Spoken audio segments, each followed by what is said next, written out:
গরমে লম্বা সময় রান্নার হাত থেকে বাঁচতে পটলের এই রেসিপিটা ট্রাই করুন। কথা দিচ্ছি পটলের প্রেমে পড়বেই পড়বে। আর এই রেসিপিটার নাম ভাপা পটল। পটলগুলোকে ভালো করে ধুয়ে দুপাশটা কেটে খোসা ছাড়িয়ে নিতে হবে। আজকের এই একদম বাঙালিয়ানা রেসিপিটা বাংলাতেই হয়ে যাক। For my non Bengali viewers, please follow the screen text and description. এবার পটলগুলোকে দু টুকরো করে কেটে নেব। নুন হলুদ মাখিয়ে হাই ফ্লেমে পটলগুলোকে সুন্দর করে ভেজে নেব। এবার আসল মশলাগুলো তৈরি করে নিই। 1 টেবিল স্পুন পোস্ত বাটা, 2 টেবিল স্পুন হলুদ আর কালো সর্ষে বাটা, আর ওই 10-12টা মতো কাজু আর সমপরিমাণ চারমগজ বাটা। সব পেস্টগুলোকে রেডি করে নিয়ে এবার একটা স্টিলের টিফিন বক্সের মধ্যে ভাজা পটলগুলোকে রেখে দেব।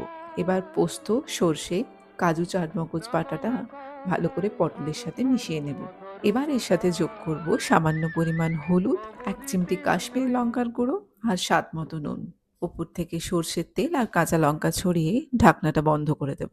একটা পাত্রে জল দিয়ে একটা স্ট্যান্ডের মধ্যে টিফিন বক্সটা বসিয়ে 20 মিনিট রাখলেই তৈরি। বাড়িতে বানিয়ে জানিও পটলের প্রেমে পড়লে কিনা।